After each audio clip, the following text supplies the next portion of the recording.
Орой мэнд хүргийн үзэгчдээ MBC News мэдээллийн хөтөлбөрийн даваа гарагийн дугаар эхэлж байна. Мэдээллийн товчонд анхаарлаа хандуулна. Увс аймгийн шүүхийн тамгын газар 2019 оны ажлын үр дүнгээ тайлагналаа. Улаангом суманд үйл ажиллагаа явуулж байгаа цахим тоглоомын газруудад хяналт шалгалт хийлээ.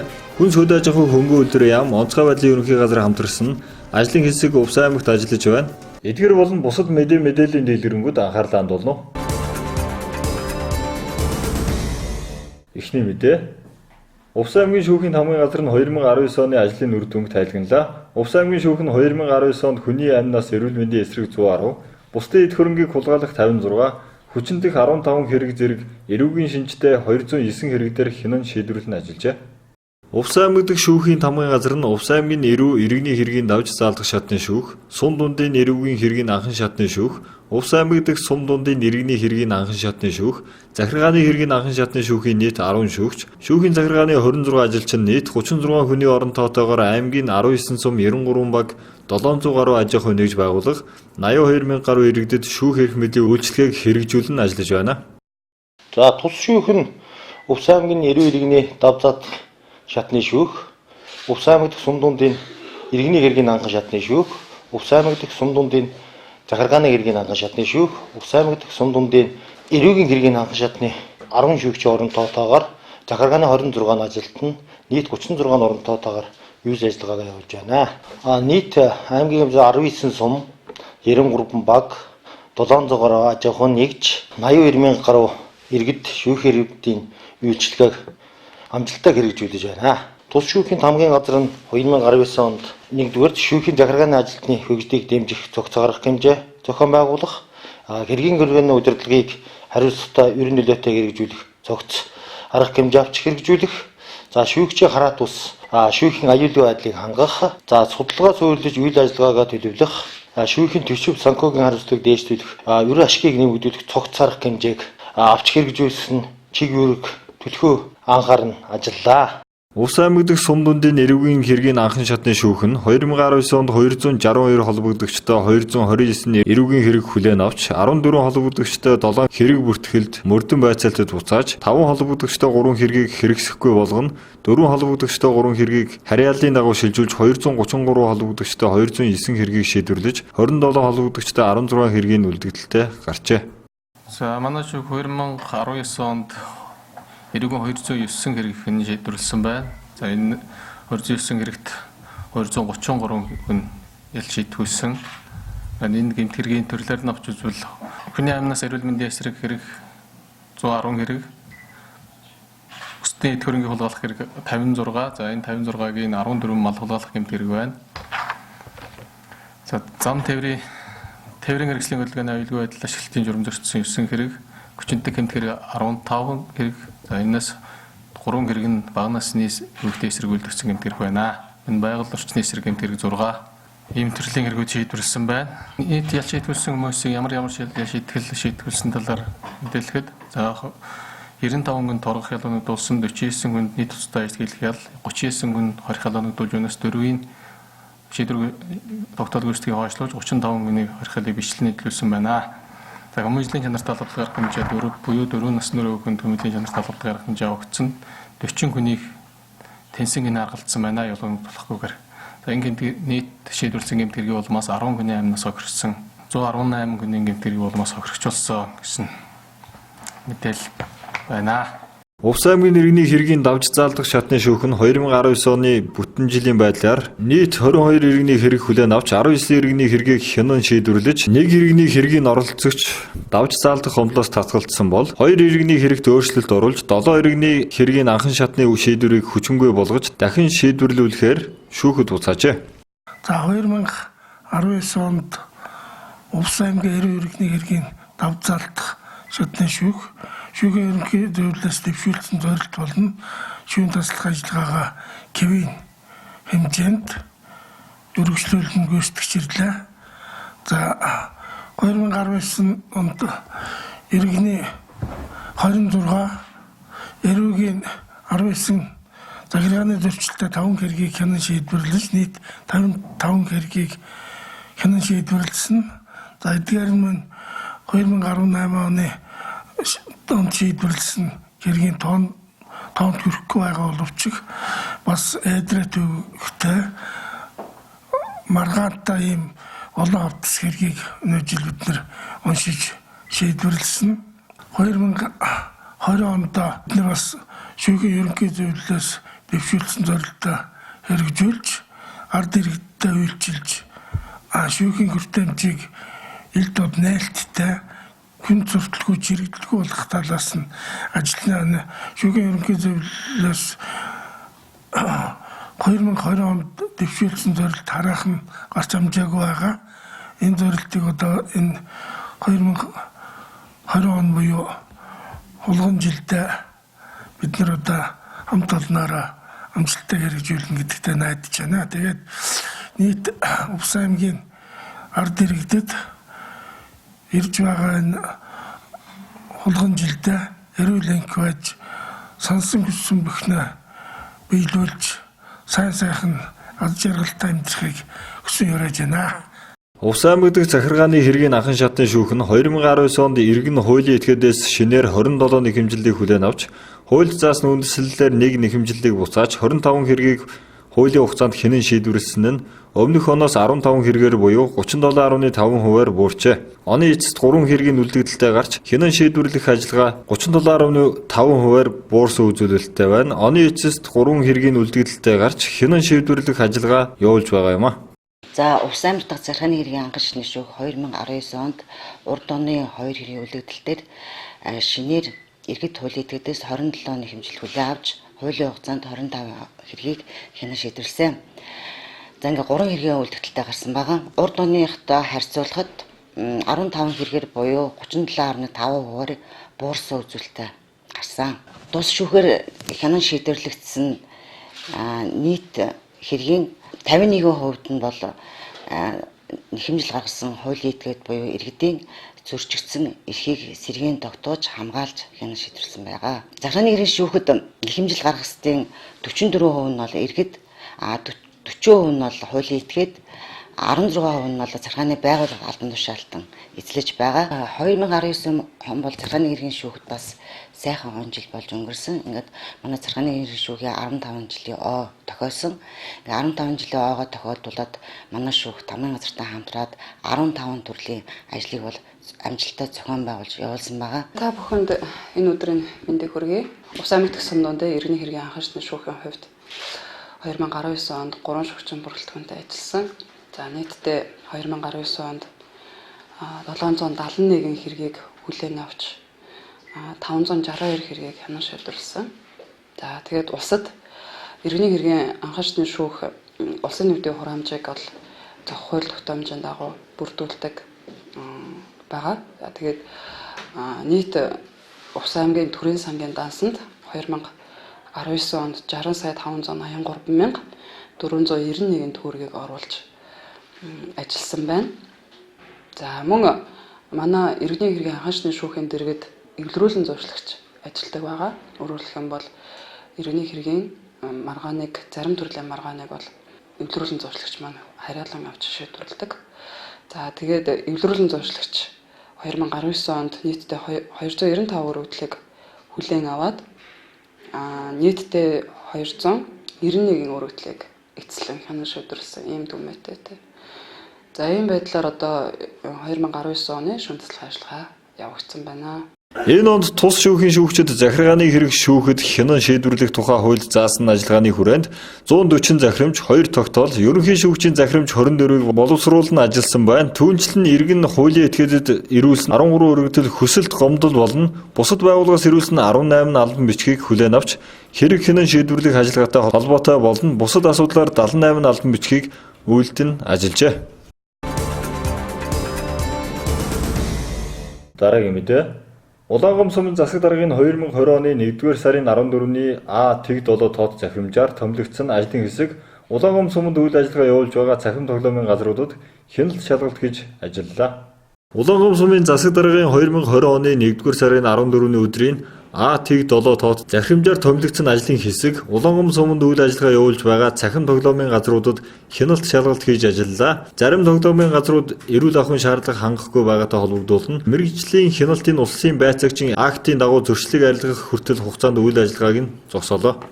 Улаангом сумын засаг даргын 2020 оны 1 сарын 14-ний А7 захирамж мэргэжлийн хэлтийн газрын даргын батлын өдөртөмжийн хүрээнд Улаангом сумд үйл ажиллагаа явуулж байгаа цахим тоглоомын газруудаар төлөвлөгөө тусгын шалгалтыг хийсэн. Улаангом сумд нийтдээ 7 цахим тоглоомын газар харилцаа холбооны зохицуулах зөвлөлөөс зөвшөөрөл авч үйл ажиллагаа явуулж исэн. Тухайн шалгалтын хүрээнд бол 2 нь үйл ажиллагаа явуулахгүй байсан. 5 шалгалтын газар цахим тоглоомын газарт бол хэн шалгалт хийгдсэн. Цахим тоглоомын газрын хэн шалгалтаар 4-ийнх нь үйл ажиллагааг илэрсэн зөрчлүүдийг арилгах хөтлөх цагаар төрөх цагаар зогсоосон байгаа. Тус цахим тоглоомын газрууд ямар зөрчил илэрсэн бэ гэхээр Монгол Улсын засгийн газрын 2013 оны 410 тоо тушаалаар батлагдсан журмын хүрээнд заагдсан заалтууд мөн 6340 MNS 6340 2014 гэсэн стандартыг шаардлагуудыг хангаагүй стандартад заагдсан шаардлагын биелүүлээгүй ийм зөрчлүүд илэрсэн зөвхөн нэгжидийн үйл ажиллагаа зогссон байгаа. Өөрөөр хэлбэл эдгээр шалгалтын явцад илэрсэн зөрчлүүд арилтал тухайн цахим тоглоомын газрууд бол үйл ажиллагаа явуулахгүй гэж ойлгож байна. Нийтлэг илэрч байгаа зөрчлүүд бол ерөнхийдөө эрүүл ахуйн шаардлага хангаагүй. За тухайн цахим тоглоомын газарт ашиглаж байгаа компьютер тоглоомууд, тэдгээрийн хэрэгслүүд, гарч шихвчэнд ариутгах халдвар үйлдэлийг хийгээгүй.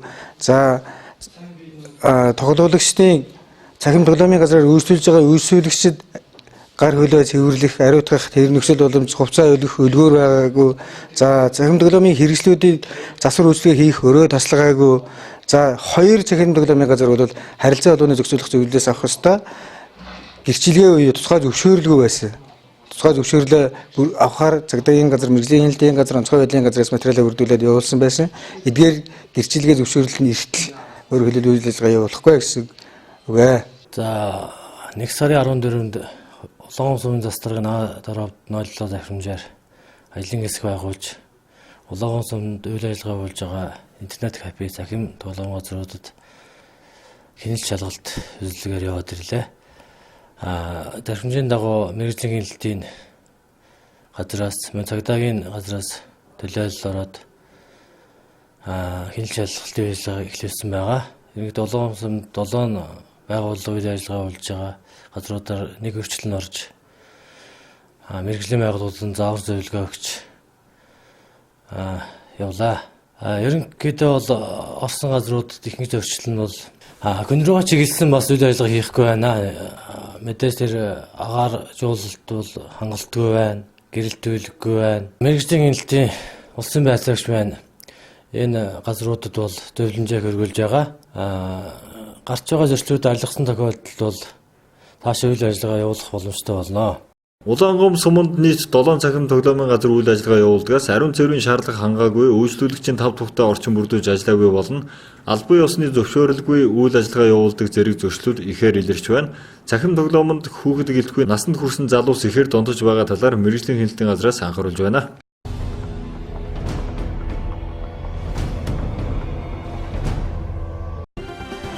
Монгол Хятадын хилийн автозавын боомтууд энэ сарын 25-наас 27-ны өдрүүдэд ажиллахгүй. Учир нь бүгд найрамдах Хятад ард улсын сар шинийн баяр тохиож байгаа тул Монгол Хятадын хилийн автозавын боомтууд амарч замын үүд төмөр завын боомт олон улсын галт тэрэгний цагийн хуваарийн дагуу ажиллах юм байна. Хилийн боомт тэдгээрийн дэглэмийн тухай Монгол улс бүгд найрамдах Хятад ард улсын засгийн газар хоорондын 2004 оны хэлэлцээрийн 4-3-т заасны дагуу Монгол Хятадын хилийн автозавын боомтууд 1-р сарын 25, 26, 27-нд амрах юм байна.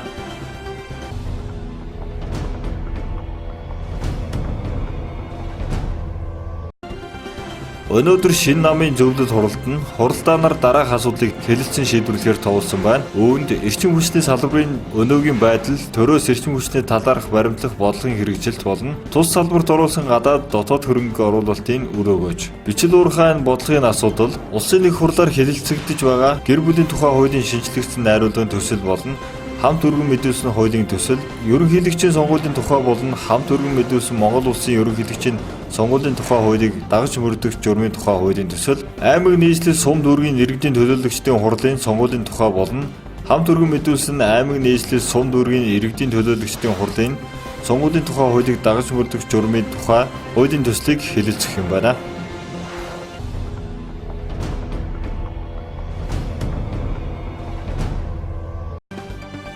Шатрын их мастер мөнгөн тул 2020 оны 1-р сарын 12-ноос 18-ны өдрүүдэд бүгд найрамдах ардчилсан бүгд найрамдах Хятад ард улсын Тянжин хотно 2 дахь удаага зохион байгуулсан Пинхай Chess Open олон улсын нээлттэй тэмцээнд төрүүллээ. Шатрын спортын олон улсын их мастер Монгол улсын гавьяа тамирчин мөнгөн туулна. Өсвөрийн дэлхийн аварга шалгаруулах тэмцээний анхны хүрэл мөнгөн медалийг эх орондоо авч ирж 2008 онд насанд хүрэгчдийн дэлхийн аварга шалгаруулах тэмцээнд эх орноо төлөөлн анхудаа оролцож байсан юм. Хятад энэтхэг Казахстан, Канада, Шинэ Зеланд, Япон, Бангладеш зэрэг дэлхийн олон орны тамирчид ур чадвар ухаанаа уралдуулсан тус нээлттэй тэмцээнд Монголын шатрын их мастер Бат Чулуун оролцож 5 дугаар байр эзэлсэн юм а.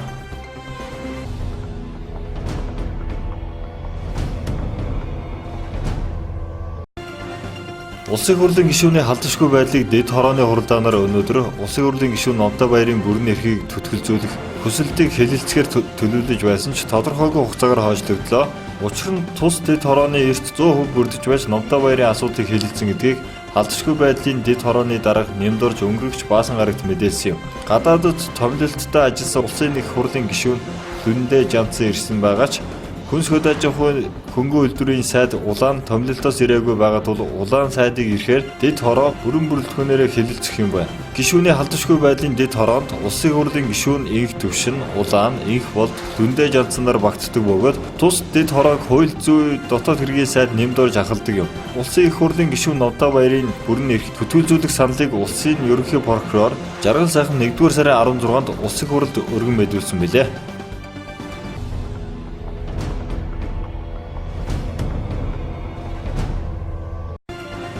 Увс аймгийн мал аж ахуйн салбарын үйлчлэлтийн байдлаа танилцахаар Улаанбаатар хотоос Хүнс хөд аж ахуйн хөнгөн үйлдвэрийн дэд сайд Саулаар ахлуулсан ажлын хэсэг манай аймагт ажиллаж байна. Тэд энэ сарын 18-ны 17 цагаас аймгийн онцгой комиссийг хуралдуулж Увс аймгийн үйлчлэлтийн байдал, авч хэрэгжүүлж буй ажлын талаар мэдээлэл солилцсон, цаг хүндэрсэн үед авч хэрэгжүүлэх арга хэмжээ, анхаарах асуудлын талаар үүрэг чиглэл өгсөн юм. Тус ажлын хэсэг өнөөдөр бөхмөр нь түргэн суманд ажиллаж үйлчлэлтийн байдлаа танилцж байна. Увс аймагт 19 сумын 92 багийн 10,613 өрхийн 3,279,288 толгой мал үйлчилж байна. Нийт 17 суманд 5-аас 28 см цастай, хунгарлсан хэсэгтээ 30-аас 50 орчим см цастай байгаа юм а. Дараагийн мэдээ. Хүнс хөд аж ахуйн хөнгөн үйлдвэрийн дэд сайд Саулаар ахлуулсан мал аж ахуйн салбарын үйлчлэлтийн байдлаа танилцах ажлын хэсэг Увс аймагт ажиллаж байна. Энэ үеэр аймгийн онцгой комиссийг хуралдуулан Увс аймгийн үйлчлэлтийн байдал, авч хэрэгжүүлж буй арга хэмжээний талаар мэдээлэл солилцсон. Цаг хүндэрсэн үед авч хэрэгжүүлэх арга хэмжээ, анхаарах асуудлын талаар үүрэг чиглэл өглөө. Хүнс хөд аж ахуйн хөнгөн үйлдвэрийн дэд сайд Саулаар ахлуулсан мал аж ахуйн салбарын үйлчлэлтийн байдалтай танилцах ажлын хэсэг Увс аймагт ажиллаж байна. Энэ үеэр аймгийн онцгой комиссийг хуралдуулан Увс аймгийн үйлчлэлтийн байдал, авч хэрэгжүүлж буй арга хэмжээний талаар мэдээлэл солилцсон. Цаг хүндэрсэн үед авч хэрэгжүүлэх арга хэмжээ, анхаарах асуудлын талаар үүрэг чиглэл өглөө. Тус ажлын хэсэг өнөөдөр бөхмөр нь түргэн зэрэг Увс аймгийн сумдын үйлчлэлтийн байдалтай танилцж байгаа юм а. Хүнс хөд аж ахуйн хөнгөн үйлдвэрийн яам онцгой байдлаар ерөнхий газрын хамтарсан ажлын хэсэг Баруун Таван аймагт үйлжилт хүндэрсэн газрууд дээр ажиллаж байна. Яг өнөөдөр Увс аймагт ирээд ажиллаж байна. Маргааш Увс аймгийн үйлжилт хүндэрх төлөвтэй байгаа газрууд дээр бас ажиллахаар ингээд бид нар бэлтгэл ажлаа хангаж байна. Одоо орон даяар бол 6 аймгийн 13 сум бол одоо цагаан зодтой байгаа. 13 аймгийн одоо 46 сум нь бол цагаан зодрох үеийн одоо байдалтай нөхцөл байдал одоо харагдаж байна. Увс аймгийн хувьд бол цагаагаар одоо муудах юм бол үйлжилт хүндэрх одоо төлөвтэй байгаа учраас сая танилцуулган дээр бүрэн хэллээ. Засан бүрхүүл бол тогтсон. Одоо голцоо 27-аас 45 см-ийн цастай тийм одоо сумдууд бол байгаа гэдгийг бас сая танилцуулган дээр хэллээ. Ер нь бол өвлжилтийг бид нэр хүндрээд болохоо байгаа зам гүвэд аваа хаагдсны дараа малчтад үүсгэж ил хөрөхгүй ш сумынхаа нөөцийг одоо задлж малчтад бол энийг бол худалдаалахын ажлуудыг бол зохион байгуулагдгийг газар дор нь бид нэр бас шийдэж ингэж явлаа. Тэгээд эхлээд сумынхаа нөөцийг бол одоо задлаад энийг бол малчтад хүргээд тэгээ бүр болохоо байвал аймаг руу орно. Тэгээ аймгийнхаа нөөцийг бол задлж өгөөд тийш дараа нь тэгээ хөрөлцөхгүй байх юм бол тэгээд улсын онцгой комиссэд бол хамтах энэ ажлуудыг бол шатааратаагаар зохион байгуулнаа. Бас малын хорогдлоо бол тодорхой хэмжээгээр хүйтний эрч чангарсантай холбоотой гарч байгаа юм байна. Тэгээд цаашдаа бас энэ одоо малын хорогдол багтаа өвлийн үнэтэй тавахын тулд бол малчид өөрсдөө бас сонор сэрэмжтэй өөрсдөө жилээ нэлээд одоо хямагдаад худалдаад авах бэлтгэл ажил хангах хэрэгтэй. Цагаагаар бол одоо дулаарчхан гэж бид итгэж болохгүй. Увс аймгийн хувьд бол 3 сар 4 сар хүртэл цагаагаар бол хүндрэлтэй байдаг юм онцлогтой газар юм а гэдгийг хэлье. Тэгээ мал амьтны эрүүл мэндийн тухай одоо хууль батлагдаад мал эмнэлгийн ерхий газар байгуулагдаад ажиллаа одоо явуулаад жигдэрч байна. Тэгээд бид нар бол өнөөдрийн байдлаар Монгол орн бол гоцгоолтоор төвчнгүү 50 байгаа. Тэр дотроо баруун таван аймаг бол одоо сүүлийн хэдэн жил гоцгоолтоор төвчин гараагүй эрүүл ус гэдэг энэ статусыг одоо авах гээд бид нар бол Дэлхийн мал амьтны эрүүл мэндийн байгууллагууд бол хүсэлтээ тавьчихсан. Ингээ экспертүүд маань өнгөрсөн 100 ирээд ажилтсан ингээ явж байгаа. Бид бол мал эмнэлгийн ерөнхий газараас одоо тодорхой аймагуудад бол арга хэмжээнүүдийг зохион байгуулж байгаа. Увс аймгийн 18 сумд бол тасагт одоо мотоциклээр ханх ажлыг зохион байгуулж байна. Тэгээд малын эмч нарыг ижүүрэн одоо компьютер тэгээд санал ширээгээр бас хангаж байна. Тэгээд аймгийнхаа мал эмнэлгийн газрыг бол туулах чадвар сайтай одоо машин олгохоор мал эмнэлгийн ерхий газар зохион байгуулад одоо тендерийн ажлыг зарлаа зохион байгуулаа явж байгаа. Энэ маань 3 сарын одоо ихээр барах зар бол ирэх байхаа гэж бодож байгаа. Ингээд ажиллах нөхцлөөр нь бол бид малын эмч нарыг хангаж байгаа. Тийм учраас одоо сайн ажиллах хэрэгтэй. Гоцгоолтоор төвчин гарахгүй вакциныг бол цаг тухайд нь хийж угаалгах тулгыг бас одоо цаг тухайд нь хийгээд ингэ явах юм бол бидний мал эрүүл одоо байх бүрэн боломж байгаа гэдгийг бас хэлье. За өнөөдрийн байдлаар манай Увс аймгийн нийт нутгийн 40 гаруй хувь нь бол их эрсдэлтэй, нийт их эрсдэлтэй гэсэн ийм одоо бас зэрэгэлтэй байна. За бусад 60 орчим хувьд нь бол бага буюу дунд эрсдэлтэй гэсэн ийм одоо үнэлгээ гарсан байгаа. Тухайлах юм бол одоо баруун туруу нь за ухан малчин хэрэг цагаархан сумдын бол ихийн нутг бас их эрсдэлтэй байна. За зүү ханга, өндөр ханга, наран булаг, тис ховд сумдын одоо зарим газраар бас нийт эрсдэлтэй гэсэн ийм тооцоо. За бусад сумдын нутгаар бол дунд зэрэг буюу бага эрсдэлтэй гэсэн ийм одоо тооцоо судалгаа гарсан байгаа. Улсын орчин шилгээний байгууллагаас гаргасан мэдээллээр одоо 1-р сар, 2-р сар, 3-р сарын үрдсэн төлөвүүд бол гарсан байж байгаа. За энэ 2-3-р сар бол олон жилийн дунджаас бас ахиу хур тундас орно гэсэн ийм одоо төлөв гарсан. Энэ нь бол одоо цаашлаад бас хаваржилт бас улам одоо хөндрөх ийм одоо нөхцөл байдал бас үүсэж байна. Тийм учраас бид нар бас сая улсын онцгой комиссийн ажлын хэсэгт бас энэ хаваржилтын нөхцөл байдлын хадлаар мэдээлэлээ бас танилцуулсан. За энэ одоо өвлжилтийн нөхцөл байдал, энэ хүүтрэлттэй холбоотой малын хорогдол бас ихээр гарч байгаа. Өнөөдрийн байдлаар 2600 орчим толгой мал хорогдсон гэсэн ийм одоо мэдээлэл гарсан байна. Тэгээ сая одоо онцгой байдлын ерөнхий газар за хүнсгүүдэж байгаа хөнгөлдрийн яамны ажлын хэсгийн бүрэлдэхүүнд бас бид нар өвлжилтийн нөхцөл байдлыг одоо танилцуулж үүрэг чиглэл аваад ингэж ажиллаж байна. Увс аймагт 19 сумын 92 багийн 10,613 өрхийн 3,279,288 толгой мал өвлжиж байна. Өвлжилтийн бэлтгэл байдал сайн байгаа ч нийт 17 суманд 5-28 см цастай, хонгорлсон хэсэгтээ 30-аас 50 орчим см цастай байгаа юм а.